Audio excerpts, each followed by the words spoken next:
শেষ হয়ে গেল। ওই যে একখানা পাইছি মোবাইল, ভালো করে আপনারা বুঝার চেষ্টা করুন, একখানা মোবাইল পাইছি, সকালে উঠে এখন ভালো মতো ঘুমে ভাঙে নেই, গামোড়া দিয়েই দেখে যে মোবাইলটা কোথায় আছে।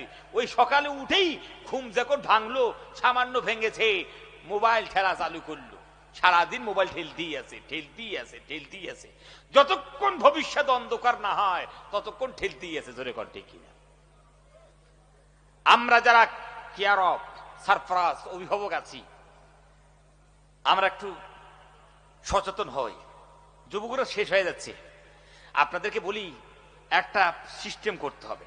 সর্বপ্রথম কি করুন, কাল থেকেই আমার কথাটা আপনি ইমপ্লিমেন্ট করার চেষ্টা করুন। যাদের আমরা ছেলে পেলে আছে, যাদের ভাই আছে, আমরা এটা কাজ করব, ওদেরকে বলে দিন সিস্টেমের আওতায় নিয়ে আসুন যে সারাদিন মোবাইল যা করো চালাও।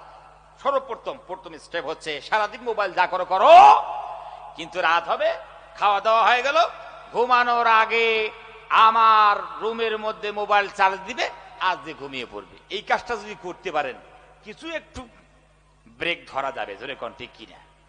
আজ যদি মোবাইল হাতে দিয়েছেন, ওই মোবাইল ঠেলতে ঠেলতে ঘড়িরও কাঠা 12টায় যাবে, আর এদেরও জীবন 12টায় যাবে। জোরে কোন ঠিক কিনা?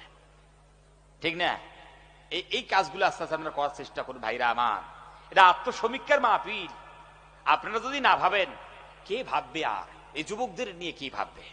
যা হোক, আপনাদেরকে বলতে চাই, আর ওগুলো আমরা খাবো না।